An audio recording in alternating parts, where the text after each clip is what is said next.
শত কোটি প্রাণ পাখি আমার নবীর অনুসারী গো, ও তাদের মতো আমার জীবন, ও তাদের মতো আমার জীবন ধন্য হতে চাই। প্রাণ পাখি তুই যা উড়িয়া সোনার মদিনায়, প্রাণ পাখি তুই যা উড়িয়া সোনার মদিনায়। আমার সালাম পৌঁছে দে তুই, আমার সালাম পৌঁছে দে তুই নবীজি। أما بعد فأعوذ بالله من الشيطان الرجيم. بسم الله الرحمن الرحيم. يا أيها الذين آمنوا اتقوا الله وكونوا مع الصادقين.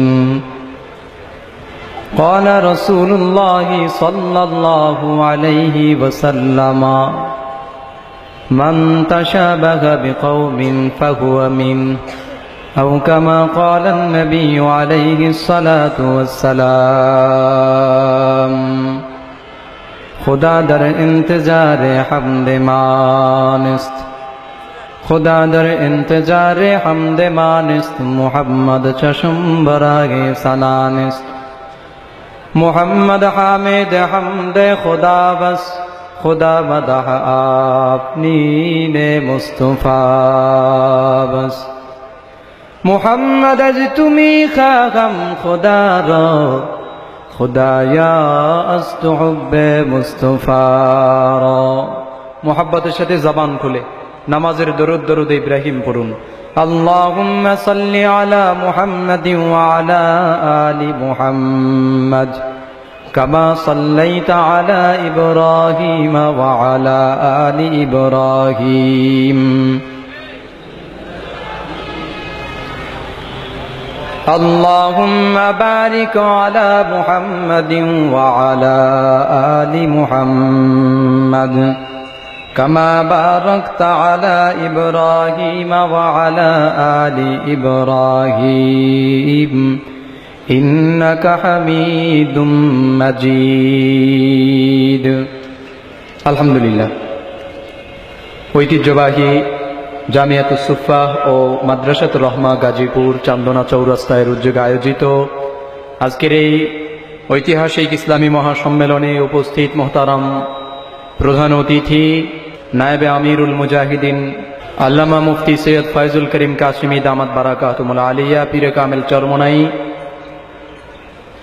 উপস্থিত সম্মানিত সভাপতি, মঞ্চে উপবিষ্ট জাতির শ্রেষ্ঠ সন্তান হযরত উলামায়ে কেরাম, আমার সামনে উপবিষ্ট দূর দূরান্ত থেকে আগত আমার পিতৃতুল্য মুরব্বিয়ানে আওয়াম, বড় ভাই তুল্য যুবক ভাইরা, বন্ধু তুল্য তরুণ বন্ধুরা, স্নেহের ছোট্ট শিশুরা, পর্দার অন্তরালে বয়ান শ্রবণরতা সম্মানিত মা ও বোনেরা, আল্লাহ রাব্বুল আলামিন জাল্লা শানহু তাআলা বারাকাতের দরবারে শুকর ও সুজুদ আদায় করি যে আল্লাহ রাব্বুল আলামিন ইসলাম ও মুসলমানের ব্যানারে আমাদেরকে এখনো ইসলামী মহাসম্মেলন করার তৌফিক দেন এবং সেখানে আমাদেরকে কোরআন ও সুন্নাহর জ্ঞান পিপাসু হিসেবে একত্রিত হওয়ার তৌফিক দেন। এই জন্য আল্লাহ রাব্বুল আলামিনের দরবারে শুকর আদায় করি, বলি আলহামদুলিল্লাহ। আল্লাহু আকবার। তামাম পৃথিবীর ইতিহাস, তামাম পৃথিবীর চিত্র, তামাম পৃথিবীর বর্তমান পরিস্থিতি বলছে ভিন্ন কথা, কিন্তু ইসলাম ও মুসলমান বলছে ভিন্ন কথা। তামাম পৃথিবীতে আজ ইসলাম ও মুসলিম, ইসলাম ও মুসলমান লাঞ্ছিত, বঞ্চিত, অপদস্থ, অবহেলিত, নিপীড়িত, নিষ্পেষিত, নির্যাতিত। কথা বলেন ঠিক কিনা? তামাম পৃথিবীর ইতিহাস ইসলাম ও মুসলমানের দিকে নির্যাতন আর নিপীড়নের স্ট্রিম রোলারের বুলেট ছুটছে, আর ইসলাম ও মুসলমান বলে তামাম পৃথিবী কেন, একটা দুইটা কেন, হাজারো লাখো কোটি পৃথিবীর মানুষ যদি একত্রিত হয়ে ইসলাম ও মুসলমানের উপর আঘাত আনতে চায়, আর আল্লাহ রাব্বুল আলামিন যদি বলেন আমি আরো 1 সেকেন্ড, আরো 1 মিনিট, আরো 1 বছর, আরো 12 বছর, আরো 1 যুগ, আরো হাজারো যুগ ইসলাম ও মুসলমানকে এগিয়ে নিয়ে যাব, আল্লাহ পারেন কি পারেন না? কথা জোরে বলবেন বাজান, পারে কি পারে না? তাহলে বুঝা গেল তামাম পৃথিবীর প্ল্যাটফর্মের দিকে একবার চোখ বুলান, তামাম পৃথিবী ইসলাম ও মুসলমানের দিকে এমন একটা অবস্থানে আছে যেন তামাম পৃথিবীর একেবারে ঘোরতর শত্রু হলো ইসলাম আর মুসলমান।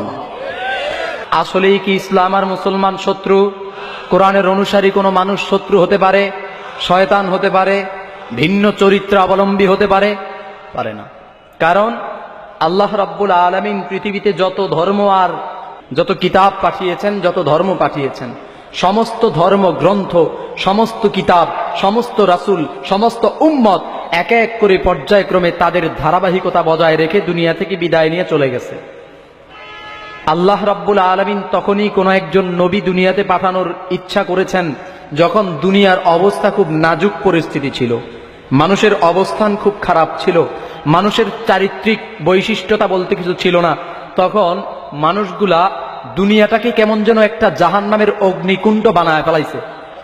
এই জন্য আল্লাহ তাআলা কুদরতি অন্তরে খেয়াল করেছেন এই মুহূর্তে সমস্ত মানুষগুলাকে অন্ধকারের দিকে না তাড়াইয়া আলোর দিকে নেয়ার জন্য একজন রাহবার দরকার। কি বলেন ঠিক কিনা? তখন আল্লাহ তাআলা আগের শরীয়তকে বাদ দিয়ে নতুন একটা শরীয়ত প্রণয়ন করছেন, নতুন একজন রাহবার দিয়েছেন। কারণ কি? এই রাহবার আসবে, এই নবী আসবে, তো মানুষের চরিত্র ঠিক হবে, মানুষের মাঝে চরিত্রের বয়ান করা হবে। রাসূলে আরবি যেরকম বয়ান করেছেন, প্রত্যেকটা যুগে সমস্ত নবী আম্বিয়া কেরাম এরকম চরিত্রের বৈশিষ্ট্য নিয়ে বয়ান করেছেন। তো মানুষ কি হয়েছে? রাসূল আর নবী আম্বিয়াদের সংস্পর্শে এসে মানুষের চরিত্র পাল্টায় গেছে, সোনায় সোহাগা হয়ে গেছে। জোরে বলেন আলহামদুলিল্লাহ। ঠিক এমন একটা সময় আসলো, হযরত ঈসা আলাইহিস সালাতু ওয়াস সালাম চলে গেলেন। দীর্ঘ একটা সময় দুনিয়াতে কোনো নবী নাই, কোনো রাসূল নাই। এখন আল্লাহ তাআলা কুদরতি অন্তরে খেয়াল করলেন এইবার সর্বশেষ নবী আমার হাবিবি কিবরিয়া আম্বিয়া সরকার দো আলম সৈয়দুল আম্বিয়া দো জাহানের সরদার সূরা আরবি সাল্লাল্লাহু আলাইহি ওয়াসাল্লামকে পাঠানো প্রয়োজন। কারণ কি? দুনিয়ার মানুষ তার মনুষ্যত্ব ভুলে গেছে। দুনিয়ার মানুষ তার কি ভুলে গেছে? মনুষ্যত্ব ভুলে গেছে। মানুষ যে নিজে একটা মানুষ, আমি যে একজন মানুষ, সে তার এই পরিচয় হারায় ফেলাইছে। দুনিয়াটা ঘোর অন্ধকারে আবার চলে যাচ্ছে। তখন আল্লাহ তাআলা দুনিয়াকে আলোকিত করার জন্য আবার আমাদের মাঝে রাসূলে আরবিকে পাঠাইলেন। কেমন ভাবে পাঠাইলেন? যে তামাম দুনিয়ায় সমস্ত নবী আর রাসূলরা গোত্রকেন্দ্রিক, বংশকেন্দ্রিক, দেশ কেন্দ্রিক, রাষ্ট্রকেন্দ্রিক, সীমানা কেন্দ্রিক নবী হিসেবে এসেছেন। কিন্তু আমার আর আপনার নবী আল্লাহ রাব্বুল আলামিনের হাবিবি কিবরিয়া আলাইহিস সালাম মুহাম্মদুর রাসূলুল্লাহ সাল্লাল্লাহু আলাইহি ওয়াসাল্লাম কোন অংশ কেন্দ্রিক নির্ধারিত নবী হয়ে আসেন নাই, বরং আল্লাহ রাব্বুল আলামিনের রুবুবিয়্যাত যতটুকু, অতটুকুর মধ্যে মুহাম্মদে আরবির নবুবিয়্যাত প্রকাশ করার জন্য আল্লাহ তাআলা রাসূলকে পাঠাইছেন। জোরে বলেন সুবহানাল্লাহ। জাগা তক আয়ে রুবুবিয়্যাত খুদা কি, ওহা তক আয়ে নবুওয়াত মুস্তাফা কি। রুবুবিয়্যাত খুদা কি আয়ে জাগা তক, নবুওয়াত মুস্তাফা কি আয়ে ওহা তক। দুনিয়ার পরিস্থিতি ভিন্ন, দুনিয়ার আচরণ ভিন্ন, দুনিয়ার রূপ ভিন্ন। এমন একটা সময় দুনিয়ার চরিত্র পাল্টানোর জন্য, দুনিয়ার রূপ পাল্টানোর জন্য, মানুষের চরিত্র চেঞ্জ করার জন্য, পরিবর্তন করার জন্য, মানুষকে সোনায় সোহাগা মানুষে রূপান্তর করার জন্য আল্লাহ রাব্বুল আলামিন দয়া করলেন, মায়া করলেন, রাসূল আরবি সাল্লাল্লাহু আলাইহি ওয়াসাল্লামকে রহমতের সামিয়ানা দিয়ে দুনিয়ায় পাঠায়া দিলেন। এবার রাসূল আরবি আসলেন। রাসূল আরবি দুনিয়ার জমিনে বড় হওয়ার পর 40 বছর পর্যন্ত কোরআন নাজিল হয়ে গেল। রাসূল আরবি কোরআনের প্রচার করতেছেন, সুন্নাহর প্রচার করতেছেন। দুনিয়া রাসূলের দায়িত্ব শেষ, রাসূলের ডিউটি শেষ। এবার আল্লাহ রাব্বুল আলামিন পয়গম্বরকে দুনিয়া থেকে নিয়ে গেলেন। পয়গম্বরে আরবি কান্দেন, আয় মাবুদ রব্বুল আলামিন, আমার উম্মতের মাঝে আমি ছিলাম, আমার উম্মতের কোন জায়গায় কখন কি প্রয়োজন ছিল আমারে আপনি জানায় দিতেন। ওই অনুযায়ী আপনি আমার কাছে ওহী নাজিল করতেন, উম্মতের সমস্যার সমাধান হয়ে যাইত। আল্লাহ 63 বছর জিন্দেগির সফর শেষ করে আমি আপনার আরশে আজিমে রওনা হইলাম। আল্লাহ, 63 বছরের সফর আমার শেষ, আমি চলে যাই, কিন্তু আমার উম্মতের জন্য কি হবে? আমার উম্মতের বাকি জিন্দেগি কি হবে? আমার পরে যেহেতু আর কোনো নবী নাই, আমার পরে যেহেতু আর কোনো রসুল নাই, আমার পরে আমার উম্মতকে জান্নাত আর নাজাতের পথ দেখানোর জন্য কি ফায়সালা? আল্লাহ রাব্বুল আলামিন জানায় দিলেন, পয়গম্বর, আফসোস করে লাভ নাই, দুঃখ করে লাভ নাই, আপনি টেনশন করবেন না, আফসোস করবেন না। আপনার পরে আপনার দায়িত্ব নিয়ে এই নবীওয়ালা কাজ নিয়ে দুনিয়ার জমিনে আমি একদল মানুষ পাঠায়া দিব, যারা আপনার উম্মত থেকে শ্রেষ্ঠ হবে, যারা আপনার উম্মতের মধ্যে খায়ের হবে, যারা আপনার উম্মতের মধ্যে উত্তম হবে। আল্লাহ রাব্বুল আলামিন জানায় দেন, এরকম কুনতুম খায়রা উম্মাহ উখরিজাত লিন-নাস তা'মুরুনা বিল মা'রুফ ওয়া তানহাউনা আনিল মুনকার। আরেক জায়গায় আল্লাহ তাআলা বলেন, ইন্নাল উলামা ওয়ারাসাতুল আম্বিয়া। পয়গম্বরে আরবি বলেন, ওয়ারিস, আম্বিয়াদের ওয়ারিস হলো উলামায়ে কেরাম। কারণ নবী নাই, রাসূল নাই, নবী হারা, পথ হারা, দিশাহারা, রাসূল হারা উম্মত কোথায় যাবে? আল্লাহ রাব্বুল আলামিন এই দিশাহারা মানুষের মুক্তির জন্য রাসূল পাঠায়া রাসূলের পরবর্তী একদল নায়েব রাইখা দিয়েছেন, ওয়ারিস রাইখা দিয়েছেন। এই ওয়ারিসরা যুগে যুগে থাকবে, দুনিয়ার মানুষের চরিত্র যুগ যুগ থাকবে। ওয়ারিসরা যতদিন থাকবে, নায়েবে রাসূলরা যতদিন থাকবে, নায়েবে নবী যতদিন থাকবে, আল্লাহ রাব্বুল আলামিনের একদল বান্দা আল্লাহর রাস্তায় মজবুত থাকবে। আল্লাহর রাস্তায় এরকম মজবুত থাকবে, ইস্তেকামাত থাকবে। আর নায়েবে রাসূলের পথ যখন মানুষ ছেড়ে দিবে, তখন মানুষগুলা আবার আবু জাহেলের যুগের হয়ে যাবে, যেই যুগকে বলা হয় জাহেলি যুগ, মূর্খতার যুগ, অন্ধকার যুগ। কেমন অন্ধকার? এমন অন্ধকার জমানায় আল্লাহ তাআলার রাসূলকে পাঠানো জরুরত মনে করেছেন। এত অন্ধকার হয়েছে যে এই জমানায় আল্লাহ তাআলার রাসূলকে পাঠানো জরুরত মনে করেছেন, যে এই সমাজটা আর টিকায় রাখা যাবে না, এই সমাজকে পরিবর্তন করা প্রয়োজন। এবার আসেন মূল আলোচনা। আল্লাহ তাআলা কালামে হাকিমে যে আয়াতে কারিমা আমি আপনাদের সামনে তেলাওয়াত করেছি, আল্লাহ তাআলা বলেছেন, ইয়া আইয়ুহাল্লাযীনা আমানুত্তাকুল্লাহ ওয়া কুনু মা'আস সাদিকিন। বান্দা যদি আল্লাহকে ভয় করতে চায়, কাকে ভয় করতে চায়? একটু জোরে বলেন। আল্লাহকে ভয় করতে চায়। আল্লাহর নাম লইলে কি ভয় লাগে নাকি? না লজ্জা লাগে? তো ভয় করেন কে? আল্লাহ কি কারো দলের নাকি? কারো পার্টির মনে হয় আলাদা? তো জোরে বলেন, জোরে বলেন, কে? আরো জোরে বলেন, আল্লাহু আকবার। মানুষ যদি আল্লাহকে ভয় করতে চায়, তাহলে দুইটা মাধ্যম, দুইটা পদ্ধতি আল্লাহ তাআলা মানুষের মাঝে দিয়ে দিয়েছেন। বলে, হুজুর আল্লাহকে ভয় করতে হবে কেন? দুনিয়ার আপনার চারপাশে আপনি একটু নজর বুলান, দেখেন আমরা মানুষে মানুষে কতটা মানুষকে ভয় করি, কতটা ভয় করি আমরা। কেমন ভয়?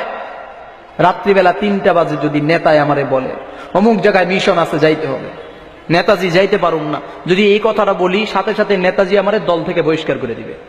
এই কথাটা বলার সুযোগ নাই।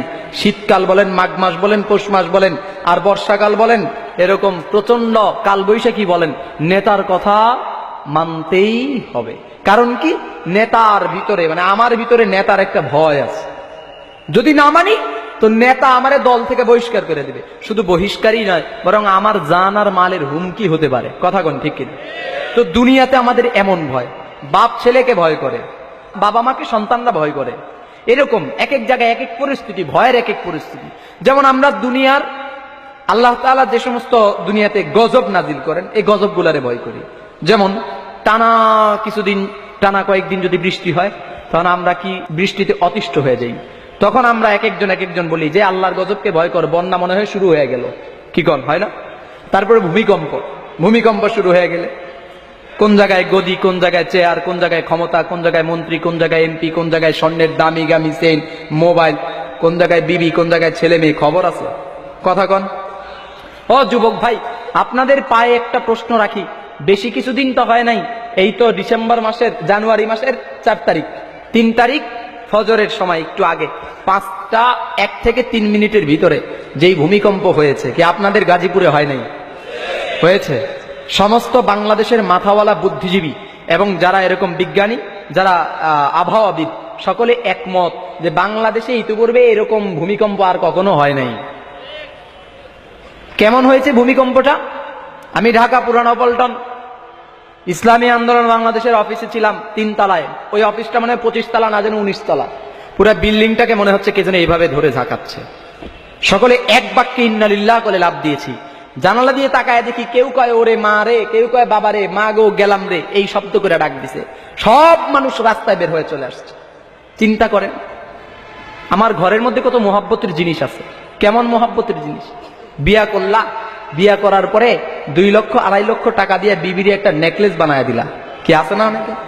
এত মায়া করে নেকলেসটা খুব যত্ন কইরা মখমলের কাপড় দিয়ে পেঁচায় একদম বাক্সার ভিতরে ঢুকাইয়া আলমারির ভিতরে তালা মাইরা, স্টিলের আলমারির ভিতরে যেন কেউ না নিতে পারে, এত যত্ন। বিবিদারে এত মায়া করেন, এত মহব্বত করেন, বিবি খোদা না কাছতে একটু হাত কাইটা গেলে, পুড়ে গেলে আপনি অস্থির হয়ে যান, অসুস্থ হয়ে গেলে অস্থির হয়ে যান। এত মায়া, এত মহব্বত। এই চেয়ারটাকে এত মায়া করেন, চেয়ার সম্পর্কে যদি কেউ কথা কইছে ওরে দুনিয়া থেকে মিটায় দেওয়ার আগ পর্যন্ত আপনার কলিজা ঠান্ডা হয় না, কি আছে না নাই?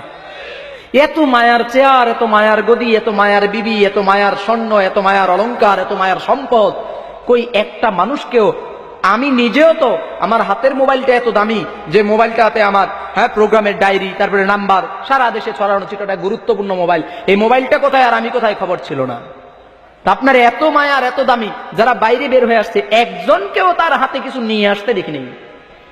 কি আপনারা দেখেছেন নাকি? তাহলে কেমন ভয় করছে? কারে ভয় করছে?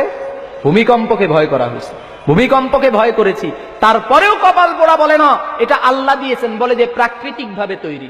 বলেন নাউজুবিল্লাহ, আরো জোরে বলেন নাউজুবিল্লাহ। প্রাকৃতিক বলতে যদি কিছু থেকেই থাকে তো প্রাকৃতিকের মালিক কে? আরো জোরে বলেন।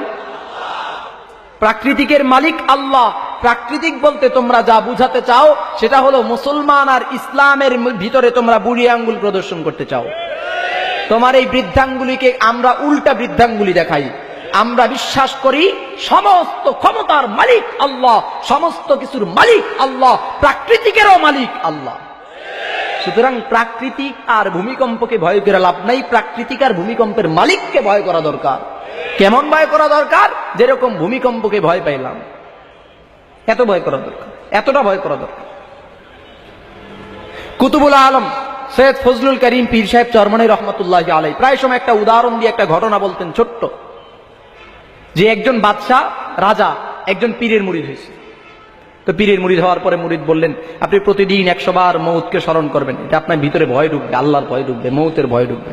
ঠিক আছে, স্মরণ করে অনেকদিন পর আবার পীরের দরবারে আসতে রাজা, কি ব্যাপার আপনি মৃত্যুকে স্মরণ করেন? জি হুজুর স্মরণ করি। কিন্তু রাজা আল্লাহওয়ালা তার এলহামি দৃষ্টি দিয়ে তাকায় দেখলেন, কলবি চক্ষু দিয়ে তাকায় দেখলেন যে এই রাজার ভিতরে আগের মতো কিবির, হিংসা, অহংকার, মারামারি, কাটাকাটি, সব দল, নেতা, চেয়ার সবই আছে, কিছুই যায় নাই। আপনি কি মৃত্যুরে স্মরণ করেন? কেমনে? কয় যে এমনি এমনি তসবিলা মৌত মৌত মৌত মৌত কে জিকির করি। তা আল্লাহওয়ালা বুঝলেন যে রাজা আমার প্রেসক্রিপশনটা বুঝতে পারে নাই।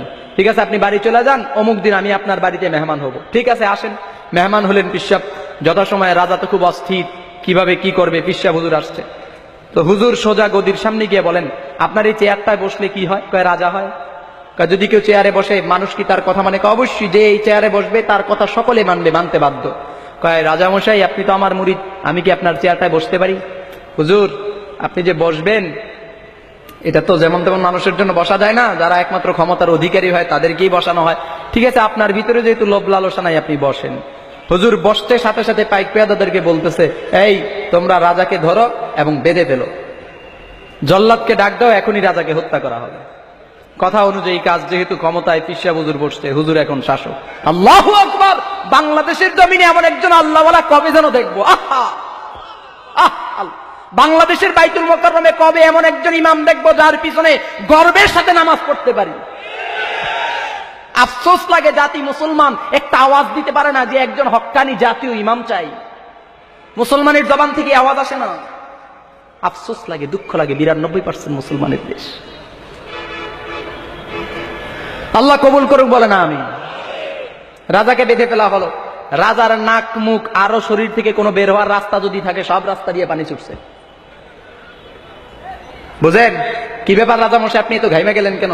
কয় হুজুর আমি রাজা, আমি আইন তৈরি করি, আমি জানি। কি ব্যাপার? বলে আপনি যে আমারে নির্দেশ দিচ্ছেন জল্লাদরে হত্যা করার জন্য, জল্লাদ ঠিকই আমাকে হত্যা করে ফেলবে। আপনি তো ভয় পান কেন?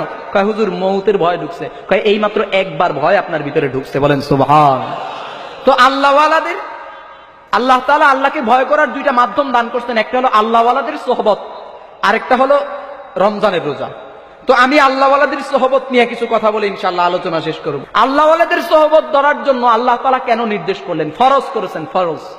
ইয়া আইয়ুহাল্লাযীনা আমানুত্তাকুল্লাহ ওয়া কুনু মা'আস সাদিকিন। ইয়া আইয়ুহাল্লাযীনা আমানুত্তাকুল্লাহ ওয়া কুনু মা'আস সাদিকিন। ও মুসলমান ইমানদার আল্লাহর গোলাম, আল্লাহ রাব্বুল আলামিন কোন ব্যক্তি কেন্দ্রিক নির্ধারণ করে বলেন নাই, হে ইমানদারেরা তোমরা অমুক নেতার সাথী হয়ে যাও, তোমরা অমুক নেত্রীর সাথী হয়ে যাও, অমুক বড় লোকের পিছনে গিয়া তোমরা বড় লোকের সাহচর্য অর্জন করো, অমুক বড় বিয়া অমুক চেয়ারম্যান মেম্বার এমপি অমুক জায়গায় গিয়া মানুষের সঙ্গে মিশা তার সঙ্গে সাহচর্য অর্জন করো, তার সঙ্গে মোহাব্বত লাগাও, তার সঙ্গে মিলামেশা করো। খেয়াল করেন আল্লাহ রাব্বুল আলামিন একটা শব্দ উল্লেখ করেছেন, কুনু মা'আস সাদিকিন। অর্থাৎ আল্লাহ রাব্বুল আলামিন কি বুঝাইতে চান? দুনিয়ার মানুষ স্বাভাবিকভাবে অনুকরণ করতে জানে। একটা মানুষ যদি চোরের সঙ্গে চলে, স্বাভাবিকভাবে কয়েকদিনের ভিতরে মানুষটা চোর হয়ে যাওয়ার সম্ভাবনা আছে, জোরে কোন ঠিক কিনা? সিগারেট খোরের সঙ্গে চললে মানুষ সিগারেট খোর হয়ে যায়। মদ খোর গাঁজা করিয়া বা পেন্সিল খোরের সঙ্গে মানুষ চললে ওই রকমই হয়ে যায়। দুর্নীতি 2 নম্বরকারীর সাথে চললে মানুষ ওই রকম হয়ে যায়। কিন্তু মানুষগুলা যদি কোনো আল্লাহ বলার সাহচর্য অর্জন করে, তাহলে খেয়াল করবেন মানুষগুলা একরকম আল্লাহ বলা হয়ে যায়। জামিয়াতুল সুফফায়ের তার বিবরণ, উদাহরণ, জ্বলন্ত উদাহরণ জামিয়াতুল সুফফা। আপনারা দেখেছেন 12টা থেকে এই পর্যন্ত কত জামিয়াতুল সুফফা বয়স্ক মাদ্রাসার ছাত্ররা একজনে জুমার খুতবা বলে, একজনে বিবাহের খুতবা বলে, একজনে জানাজার নামাজ পড়ায়। ও যুবক ভাইরা, আপনাদের মতো জেনারেল শিক্ষিত যুবক, কেউ গার্মেন্টসে চাকরি করে, কেউ বিভিন্ন অফিস আদালতে চাকরি করে, কেউ অফিস আদালতে চাকরি করে, কেউ গার্মেন্টস, কেউ দোকান, কেউ বাজার ব্যবসায়ী, কেউ কাঁচা বাজার, এরকমই এক একজন। কিন্তু আপনারা কি দেখলেন? প্রমাণটা কি? আপনাদের সামনে এদের চেহারাটা এমন ভাবে প্রকাশ হয়ে গেল, মনে হয় যেন কোনো একজন আল্লাহ ওয়ালা, কোনো একজন দিনদার পরেজগার, মনে হয় যেন কোনো আলেম, জোরে বলেন ঠিক কিনা? কিন্তু এরা যখন আবার কর্মস্থলে যায় আবার আগের মতো হয়ে যায়, কিন্তু লেবাস পাল্টায় না, সুরাত পাল্টায় না, দাড়ি পালায় না, টুপি পালায় না, পাঞ্জাবি তাদের গায়ের জায়গাটা জায়গার মতো থাকে, জায়গায় থাকে, পকেটে মিসওয়াক থাকে, মাথায় পাগড়ি থাকে, জোরে কোন ঠিক কিনা? এবার কেন আল্লাহ তাআলা সাদিকদের অন্তর্ভুক্ত হওয়ার জন্য বলেছেন? কারণ মানুষ যদি 2 নম্বর মানুষের সঙ্গে চলে 2 নম্বর হয়ে যায়। মানুষ যদি খারাপ মানুষের সঙ্গে চললে খারাপ হয়ে যায়। এখন সাদিক, একমাত্র সাদিক বান্দা, অর্থাৎ মানুষের চরিত্র সংশোধনের জন্য সাদিক বান্দা ছাড়া দ্বিতীয় কোনো মানুষ নাই, যে মানুষটা ওই সাদিক ব্যতীত অন্য কারো কাছে গিয়ে তার চরিত্ররে ঠিক করবে। সে আল্লাহকে ভয় করা শিখবে, তাকওয়া অর্জন করবে। এর মাধ্যম দ্বিতীয়টা নাই। কারণটা কি? সাদিক বান্দা মিথ্যা কথা বলতে পারে না, সাদিক বান্দা সুদ খাইতে পারে না, কথা কয় না, সাদিক বান্দা ঘুষ খাইতে পারে না, সাদিক বান্দা 2 নম্বর করতে পারে না, সাদিক বান্দা মাল ঠগায়া বিক্রি করে না, উঁচা নিচা করে না, মাপের মধ্যে উঁচা নিচা করে না। সাদিক বান্দা বলে না খোদার কসম 2000 টাকা দিয়ে কিনে আনছি, মাত্র যদি আমি 1500 টাকা বিক্রি করি একেবারে কেনা দামও হয় না, অথচ কিনে আনছে 500 টাকা দিয়া। বলে কি বলে না? কসম করে বলে কসম। সাদিক বান্দা এটা করতে পারে না। এই জন্য সাদিক বান্দা, যেহেতু সাদিক মানে সত্যবাদী, এই জন্য পয়গম্বর সাদিক ব্যবসায়ীদের সম্পর্কে বলেছেন, আত-তাজিরুস সাদুকুল আমিন মান নাবিয়্যিন ওয়াস সিদ্দিকিন ওয়াস শুহাদাই ওয়াস সালিহিন।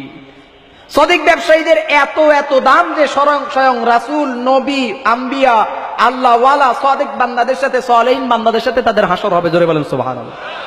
তাইলে সাদিক বান্দাকে আল্লাহ তাআলা উল্লেখ করেছেন। টোটাল জিনিসটার মূল হলো যে সাদিক বান্দা সে নিজেও খারাপ কাজ করে না, সে নিজে ভালো আল্লাহ ওয়ালা, আল্লাহ ওয়ালা আরেকটা মানুষকে বানানোর জন্য সেই কারিগর হবে, জোরে বলেন ঠিক কিনা? কারণ মাপকাঠি যদি ভিন্ন হয়ে যায়, তাহলে মাপকাঠি পাল্লা যদি ডিস্টার্ব থাকে, মাপে কি সঠিক মাপ পাওয়া যাবে? কথা বলেন। তাহলে পাল্লাটা পরিষ্কার থাকলে, পাল্লাটা নির্ভেজাল থাকলে আমরা মাপকাঠিটা পরিচ্ছন্ন নির্ভেজাল পাবো, জোরে বলেন ঠিক কিনা? এইবার আসেন, একদল মানুষ দুনিয়াতে, ইহুদি, খ্রিস্টান, বেঈমান, নাসারাবাদ, শুধু মুসলমানের ভিতরে কিছু মুসলমান আছে না চুরি করে, কথা কন? কিছু মুসলমান আছে না ঘুষ খায়, ডাকাতি করে, আরেকজনের পেটে অস্ত্র ঢুকায় দেয়, আছে না? আছে, কথা কয় না, আসেনি?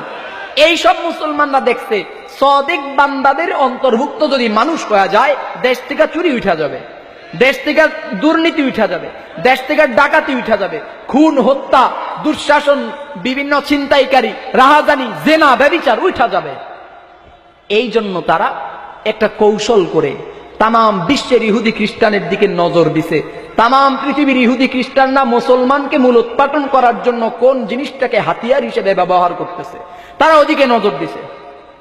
ওদিকে তারা নজর দিয়ে দেখলো তামাম দুনিয়ার ইহুদি আর খ্রিস্টানরা এই কথার উপর একমত, তামাম দুনিয়ার হিন্দু বৌদ্ধ নাসারা বেঈমান নাফরমানেরা এই কথার উপর একমত, ইসলাম আর মুসলমান ততদিন টিকবে যতদিন কোরআন আর সুন্নাহ ইসলাম আর মুসলমানের ভিতরে থাকবে।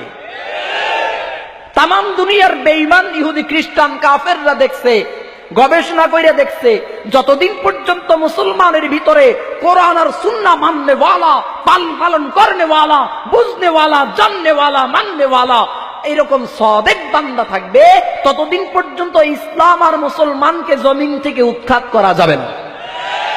এই চিন্তা তারা করে খুব সূক্ষ্মভাবে একটা ষড়যন্ত্র আপনার আর আমার মাঝে ছড়ায়া দিল।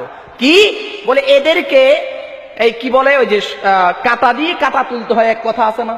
এরা ঠিক চিন্তা করেছে, আমি যদি একটা দাড়িবিহীন প্যান্ট শার্ট পরা এরকম লম্পট টাইপের একটা মানুষ মুসলমানের ভিতরে গিয়া দিন প্রচারের দাওয়াত দিয়ে ঢুকায়া দেই, তো মানুষ এরে মানবে না। কারণ মুসলমান জানে রাসূলের সুন্নতের কত দাম, কথা কয় না? মুসলমান জানে রাসূলের সুন্নতি টুপির কত দাম, মুসলমান জানে রাসূলের সুন্নতি পোশাকের কত দাম। ও মিয়া, কত দাম জানেন? কত দাম বলবো কি? এত দাম, এত দাম। একটা তাবিজ আজকে আপনাদের মাঝে রাইখা যায়, 3টা ধাতুতে সমৃদ্ধ একটা তাবিজ। কেউ যদি এই তাবিজ ব্যবহার করেন, আল্লাহ শপথ করে বলতে পারি দুনিয়াতে মুক্তি, পরকালেও মুক্তি, জান্নাত তার ঠিকানা ইনশাআল্লাহ। কি তাবিজ? 1 নম্বর হলো সুন্নতি টুপি, 2 নম্বর সুন্নতি দাড়ি, 3 নম্বর সুন্নতি পোশাক। এই 3 ধাতুতে সমৃদ্ধ একটা তাবিজ যদি আপনি ব্যবহার করেন, রাসূলের সুন্নতের এত দাম যে আপনাকে তামাম দুনিয়ার মূল কবিরা গুনাহ সহ বড় গুনাহ থেকে আপনাকে হেফাজত করবেন ইনশাআল্লাহ। কি পারবেন কেউ সুন্নতি টুপি মাথার দিয়া রাস্তাঘাটে বেশ্যা মেয়ে নিয়ে লাফাইতে? না না না না, বুঝেন নাই কথা। সুন্নতি টুপি মাথায় দিয়ে কেউ রাস্তাঘাটে বেশ্যা মেয়ে নিয়ে লাফাইতে পারবেন? কথা কন, কথা কন। সুন্নতি টুপি আর জিন্নাতি টুপি কিন্তু এক না। জিন্নাতি টুপি মাথার দিয়ে সব আকাম কুকাম করা যায়, কোনো সমস্যা নাই, কিন্তু সুন্নতি টুপি মাথায় দিয়ে করা যায় না। পাঞ্জাবি গায়ে দিয়ে কেউ পারবেন সিনেমা হলে যাইতে? দাড়ি রেখে কেউ পারবেন গাঁজা খাইতে রাস্তা দিয়ে সিগারেট টানতে টানতে যাইতে পারবেন? কথা কন। তাহলে বুঝা গেল দাড়ি সুন্নতি, সুন্নতি টুপি, সুন্নতি লেবাস, এই 3 ধাতুর সমৃদ্ধিতে তৈরি এই তাবিজ সুন্নত আমাকে গুনাহ থেকে হেফাজত করেছে, জান্নাত ঠিকানা দিয়েছে। তো এরা দেখলো এই সুন্নতের এত দাম, এরা দেখলো এই সুন্নত ছাড়া যদি মানুষ মুসলমানের ভিতরে পাঠাই, মুসলমানের মানবে না। এই জন্য তারা চিন্তা করেছে কাঁটা দিয়ে কাঁটাই তুলতে হয়। এরা একটা টুপি পরাইছে একজনে, এরা সুন্নতি দাড়ির মতো লেবাস সমৃদ্ধ দাড়ি পরাইছে, কিন্তু পোশাকের জায়গায় গিয়ে ঠেকে গেছে। কারণ কি? কারণ হলো যদি পুরাপুরি সুন্নতের ভিতরে ঢুকাইয়া দেই, ও নিজেই তো আল্লাহ ওয়ালা হয়ে যাবে, আর ওকে আল্লাহ ওয়ালা হতে দেয়া যাবে না।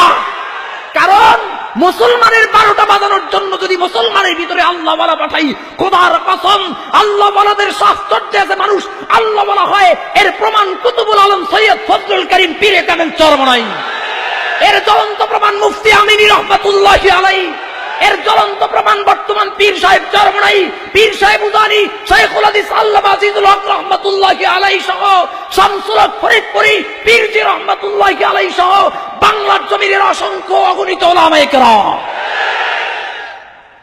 এরা চিন্তা করেছে এই যদি হক লেভেলে যদি ঢুকায়, ও নিজেই তো আল্লাহওয়ালা হয়ে যাবে, ওর সাহচর্যে এইসব মানুষ আল্লাহওয়ালা হয়ে যাবে। এই জন্য এটা করা যাবে না।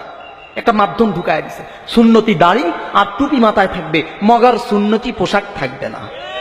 কারণ বলে সুন্নতি পোশাক থাকলে তো এ বৈশা পেশাব করতে পারবে, সুন্নতি পোশাক থাকলে রাস্তাঘাটে এরকম মজমার মধ্যে মহিলা নিয়ে বয়ান করতে পারবে না। আর সুন্নতি পোশাক যদি না থাকে, প্রয়োজন মতো রাস্তার পাশে খাড়াইয়া 2টা পায়ের চেকায়া দিয়া সেন খুল্লা দিয়া পেশাবও করতে পারবে। কথা কয় না? সুন্নতি পোশাক যদি না থাকে, প্রয়োজনের সময় যথাসময়ে মেয়ে নিয়ে বিভিন্ন জায়গায় আড্ডা, গল্প, পার্কের গোড়ায় এমনি এমনি সব করতে পারবে। কি কর? কিন্তু যখন আবার বয়ান করবে, ওয়াজ করবে তখন আবার একদম বেশভূষ সব ঠিক, মাগার সুন্নতি পোশাক নাই। এই সব কিছুতে সমৃদ্ধ করে একজন মানুষ ইহুদি খ্রিস্টানরা মুসলমানের জন্য এজেন্ট স্বরূপ বানাইলো। বাংলাদেশের কিছু মুসলমান তখন তাকায়া দেখেছে, বাহ দেখতে তো খুব সুন্দর দেখা যায়, দেখতে খুব সুন্দর দেখা যায়, মাথায় টুপি, আবার দাড়ি, আবার পোশাক আদির মধ্যে তেমন কোনো সমস্যাও নাই, কারণ টাই পরা তো এখন জায়েজই মুসলমানের জন্য। দেখেন নাই, টেলিভিশনে দেখেন নাই, টাই পরা তো মুসলমানের জন্য এখন জায়েজ করে দিছে, টাই পরা জায়েজ, মুসলমানের পোশাক এটা। আওয়াজ করে বলুন নাউজুবিল্লাহ। তো মুসলমান কিছু দেখছে যে দেখতে তো খুব সুন্দর দেখা যায়, তো কি কি ব্যাপারটা কি তাকায় দেখে, এর কাজের মধ্যে কথার মধ্যে কোনো মিল নেই। তো যদি কাজ আর কথার মধ্যে কোনো মিল না থাকে, মুসলমানের চরিত্র ধ্বংস করার জন্য ওই 100টার মধ্যে 99টা নেক আর একটা বদসুরতি যথেষ্ট। কথা বলেন ঠিক কিনা? তখন মুসলমান এর আগায়া, ওই যে যেই মুসলমান চিন্তা করেছে যে সাপও মারবো লাঠিও ভাঙবে না, মানে চুরি করব, বাটপারি করব, সব করব, কিন্তু মুসলমানের খাতায় আবার নাম থাকবে, সব করব কিন্তু মুসলমানের খাতায় নাম থাকবে, কিন্তু এদের কারণে তো করতে পারতেছি না। এদেরকে দমানোর জন্য যেহেতু ইহুদি খ্রিস্টানরা একটা এজেন্ট লাগাই দিছে, চলো আমরাও একলা চইলা লাভ নাই, আমরা একসাথেই চলি। তখন এরাও তার সাথে হাত মিলাইয়া এখন বাংলাদেশে এসে প্রচার করতেছে কি, স্বয়ং খোদার কসম করে বলি, সরাসরি আল্লাহ তাআলার এই আয়াতকে তারা অস্বীকার করে, ইয়া আইয়ুহাল্লাযীনা আমানুত্তাকুল্লাহ ওয়া কুনু মাআস সাদিকিন, এই আয়াতকে সরাসরি অস্বীকার করে। কোন মুসলমান কোরআনের আয়াতকে অস্বীকার করতে পারে? বুঝা শুনে জবাব দেন।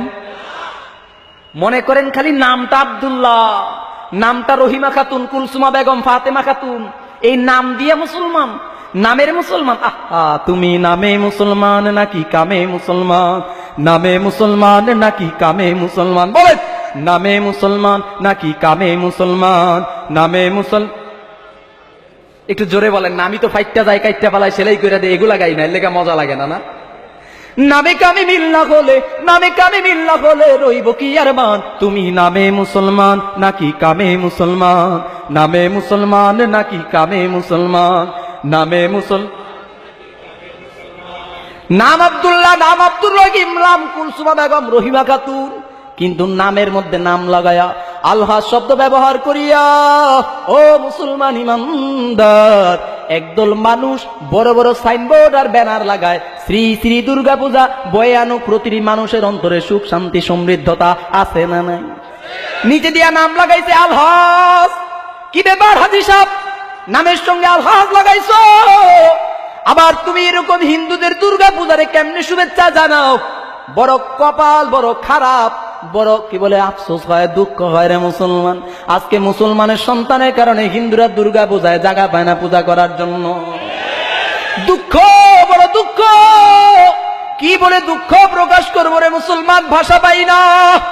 আজকে যা গাজীপুরের চান্দনা চৌরাস্তায় এমন একটা মাহফিল হইতেছে, ইসলামী মহাসম্মেলন, এত বড় একটা ইসলামী মহাসম্মেলন। আমি একজন যুবক দেখতে চাই, যেই যুবক তার ক্যামেরার মাধ্যমে, যেই সাংবাদিক তার ক্যামেরার মাধ্যমে, যেই প্রশাসনের বন্ধুরা তার নিজ দায়িত্বে একটা হিন্দু, একটা খ্রিস্টান, বৌদ্ধের ঘরের মধ্যে প্রচার করে দিবে, আছে নাকি? জোরে কন। কেউ নাই, কেউ নাই। 92% মুসলমানের দেশে আমার আপনার ইসলামী মহাসম্মেলন কোন কাফিরের ঘরে বাজে না। কিন্তু বড় দুঃখ হয় রে মুসলমান, দুঃখ হয় আজকে ইহুদি খ্রিস্টান হিন্দুদের দুর্গা পূজা সহ আদনা থেকে আদনা সমস্ত পূজাগুলা মুসলমানের ঘরে ঘরে প্রচার হয় কি হয় না? আরো জোরে কো। সব সুবিধাবাদ জিন্দাবাদ হলেই হয় না। 3.5 হাত একটা দেখো, 3.5 হাতই দেখো, যতক্ষণ পর্যন্ত আমার আর আপনার ভিতরে প্রাণ আছে রে বাজন, খেয়াল করে শুই না লন। এমন একটা প্রাণওয়ালা দেখো, বড় যৌবনময় দেখো, বড় রক্ত গরম, এমন একটা রক্ত গরমের দেখো আমার লিডারে বড় পছন্দ করে, আমার লিডারের পিছনে দৌড়াইলাম, আমার নেতায় বড় পছন্দ করে, নেতার পিছনে দৌড়াইলাম। আক্রোশী নয় রশ্মি, সুরেশ্বর, কুতুববাগী, দেওয়ানবাগী, রায়েরবাগী, রাজারবাগী, চন্দ্রপাড়া, চন্দ্রপুরী, মাইজ ভান্ডারী, এনায়েতপুরী, ওই যে মানিকগঞ্জি, তারপরে ল্যাংটা, চটওয়ালা, জটওয়ালা, যত আস বড় ভালো পায়। আয় আয় যুবক, আমার দরবারে আইলে গাজাও সারিস না, নামাজও লাগে না। আমার দরবারে আইলে ক্ষমতা পাবি, আমার দরবারে আইলে চেয়ার পাবি। হলক করে বলে দিলাম, আমি দেওয়ানবাগীর মুরিদ হইছ, যদি জান্নাতে না নিতে পারি কেমন পীর হইলাম? এরকম পীর এরকম ভণ্ড বদমাইশরা বড় পছন্দ করে, বড় ভালোবাসে রে মুসলমান। কিন্তু আজকে এই মুহূর্তে যদি মরিয়া যাও, খোদার কসম করে বলি, তোমার এই দেহটা যদি তোমার এই মন্ত্রী এমপির দরবারে নিয়ে দেই, আপনার দলের জন্য জীবনের 25 বছর যুদ্ধ জিহাদ করেছে, রাত্র মানে না, দিন মানে না, বিকাল নাই সকাল নাই, ঝড় তুফান উপেক্ষা করিও আপনার দলের জন্য সন্তান জীবন দিয়েছে। ও নেতা ও লিডার, আপনার দরবারে এসে লাশটা হাদিয়া দিলাম, নিয়ে যান। নেতায় কি বলবে খেয়াল করেন? নেতায় বলবে যতক্ষণ রক্ত ছিল ততক্ষণ দাম আছে, এখন রক্ত নাই, এখন আমার দাম নাই। এই মরা লাশ পচা গান্ধারি আমি কি করব? ও যুবক, ভুল বুঝবেন না, পায়ে হাত দিয়ে বলে যাই, আপনার এই রক্ত শূন্য দেহটা আপনার দুনিয়ার কোন মানুষ গ্রহণ করে নাই, আপনার বিবি গ্রহণ করে নাই, আপনার মা গ্রহণ করে নাই, আপনার সন্তান গ্রহণ করে নাই। এখন মারা যাওয়ার পর চান্দনা চৌরাস্তা ঈদগার খতিব সাহেব আর ইমাম সাহেবের ঠেকা পড়ছে, কবরে রাখার সময় বলবে বিসমিল্লাহি ওয়া আলা মিল্লাতি রাসূলিল্লাহ। তার মানে কি? এ পয়গম্বর দুনিয়ার কোন মানুষের লাশ গ্রহণ করে নাই, কারণ লাশটা পচা গান্দা দুর্গন্ধ। এই দুর্গন্ধযুক্ত কোন লাশ দুনিয়ার কোন মানুষে গ্রহণ করলো না। তার সে যে আদর্শ বাস্তবায়নের জন্য দৌড়াইলো, সে আদর্শের লিডারেও নেয় নাই। ও পয়গম্বর, আপনি বড় ঠেকায় পড়ছেন, এই জন্য আপনার মিল্লাতের উপর দিয়া দিলা। কি কর? রাসূল ঠেকছে, দুনিয়ার কোন মানুষ তোমার আর আমার এই পচা গান্দা লাশ গ্রহণ করে নাই। এখন আমি আর তুমি সেই লাশ কবরে রাখার সময় রাসূলের কবর একেবারে মিল্লাতের উপর, কোলের উপর দিয়ে আসি। অথচ জিন্দেগি ভর রাসূলের বিরুদ্ধে আচরণ করতে করতে জীবন শেষ হয়েছে। আফসোস লাগে, চোয়ালের মধ্যে যদি দাড়িটা থাকতো তবুও তো মানাইতে পারতাম যে না, ও রাসূলের উম্মত। তুই যে রাসূলের উম্মত মুসলমান, প্রমাণটা কি? রাসূলের সুন্নতের কোনো খবর নাই, 63 বছরের ইতিহাস রাসূলের। এই একটা দিনও রাসূলের সুন্নত অনুসরণের ব্যাপারে কোনো খবর নাই, বেখবর। নেতা নেত্রী সব কিছু খুশি করলাম, দুনিয়ার ছেলে মেয়ে সব খুশি করলাম, এরা আমার লাশ গ্রহণ। এখন মরার সময় এই পচা গান্দা লাশটা রাসূলের দিয়ে দিতেছি, রাসূল খুব ঠেকছে। খেয়াল করেন, আমরা ইনশাআল্লাহ আলেম ওলামারা এখন থেকে সচেতন। যদি কোনো মানুষ নিয়মিত প্রকাশ্য সুদখোর হয়, যদি ঘুষখোর হয়, যদি দাড়িবিহীন ফাসেক হয়, যদি বেনামাজি হয়, বেরোজগারি হয়, আলেম ওলামা মাদ্রাসা মসজিদ বিরোধী হয়, ইনশাআল্লাহ তুমি যত বড় লিডার হও, যত বড় নেতা হও, যত বড় কিছু হও না কেন, আলেম ওলামা কবরে রাখার সময় রাসূলের মিল্লাতের উপর রাখবে না ইনশাআল্লাহ। প্রয়োজনে বলা হবে বিসমিল্লাহি ওয়ালা মিল্লাতি অমুক দল তমুক দল, তবু রাসূলের মিল্লাত বলা হবে না, কারণ তামাম জিন্দেগি রাসূলের বিরুদ্ধে আচরণে ছিল। এখন যদি রাসূলের মিল্লাতে বলি আমি ফেরদৌস আল আজাদ, এই মিথ্যা বলার কারণে একটা কবিরা গুনার ভাগী হয়ে গেলাম। জীবনে কোনোদিন তোমার থেকে 1 টাকা খাই নাই, 2 টাকা খাই নাই, 1 কাপ চা খাওয়াও নাই, একটু আদর যত্নের দৃষ্টিতেও তাকাও নাই, বরঞ্চ তাকিয়েছো যত হ্যায় প্রতিপন্ন দৃষ্টিতে।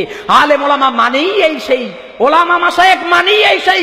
ও যুবক ভাই, আজকে এই চান্দনা চৌরাস্তা গাজীপুরে বলে গেলাম, আমি এদেশের একজন বীর মুক্তিযোদ্ধার গর্বিত সন্তান। জেনারেল আতাউল গনি ওসমানীর আন্ডারে আমার বাবা যুদ্ধ করেছেন। আমি একজন গর্বিত মুক্তিযোদ্ধার সন্তান, কিন্তু আফসোস আমার চোয়ালে দাড়ি, এই জন্য আমি ভিন্ন ভাষার অধিকারী, আমি গালি খাওয়ার পাত্র, আমার মাথায় টুপি, এই জন্য আমি যেমন তেমন মানুষের নজরে আসতে পারি না। ও মুসলমান, তোমার নজরে আসার আমার জরুরত নাই। যে আমার রাসূলের বিরোধী, আমিও তার বিরোধী। যে আলেম আমার বিরোধী, আমিও তার বিরোধী। মূল আলোচনা ছিল এটাই, ইয়া আইয়ুহাল্লাযীনা আমানু তাকুল্লাহ ওয়া কুনু মা'আস সাদিকিন। সৎ লোকদের অনুসারী হওয়া দরকার আছে না নাই? জোরে বলেন। আল্লাহ নির্দেশ করেছেন ফরজ, কিন্তু দুঃখ লাগে আজকে টাইওয়ালা জাকির নালায়েকের অনুসারীরা বলে আল্লাহ তাআলা সহ এরকম সাদিক বান্দা পীর হক্কানি ওলামা মাশায়েখ ধরতে নিষেধ করেছেন, বলেন নেই কথা। টাইওয়ালা মুফতিরা ফতোয়া দেয়, দুঃখ লাগে। এদেশের 12 বছর 24 বছর ওলামা মাশায়েখ পীর বুজুর্গরা মাদ্রাসা মাদারসা কওমিয়ার মধ্যে বৈশা ডাল পানি খাইতে খাইতে শরীরটারে ঝাঁঝরা বানায় ফলাইছে, একটা ফতোয়া শিকার আশায়, একটা সুন্নাতের হাদিস শিকার জন্য। আজকে তামাম জিন্দেগিভর কোনো হাদিসের মজলিসে বসলি না, জিন্দেগিভর কোনো ওলামার কাছে গেলি না, আলেমের কাছে গেলি না। আজকে 2-4 বছর সৌদি আরব থাইকা এখন দেশে এসে বড় বড় মুফতি, পীর মাশায়েখ জায়েজ নাই, জিকির আজকার জায়েজ নাই, রাসূলের হাদিস শোনায় গেলাম, মানলে মানবি, না মানলে শুধু মইরা দেখ। ক্বালান নবী সাল্লাল্লাহু আলাইহি ওয়াসাল্লাম, মান তাশাবাহা বিকাউমিন ফাহুয়া মিন। দুনিয়াতে যার সাথে যার মুহাব্বত থাকবে, কিয়ামতের ময়দানে তার সঙ্গে তার হাসর হবে ইনশাআল্লাহ। আমরা আশা রাখি ইনশাআল্লাহ আমরা এদেশের হক্কানি পীরদেরকে ভালোবাসি, আমরা এদেশের মাদ্রাসাকে ভালোবাসি, আমরা এদেশের মসজিদকে ভালোবাসি, আমরা এদেশের আল্লাহওয়ালাকে ভালোবাসি। ইনশাআল্লাহ আমরা রাসূলের ওয়ারিসদেরকে ভালোবাসি। রাসূলের ওয়ারিসের সঙ্গে আমি হাসর হবে, রাসূলের সঙ্গে হাসর হবে ইনশাআল্লাহ।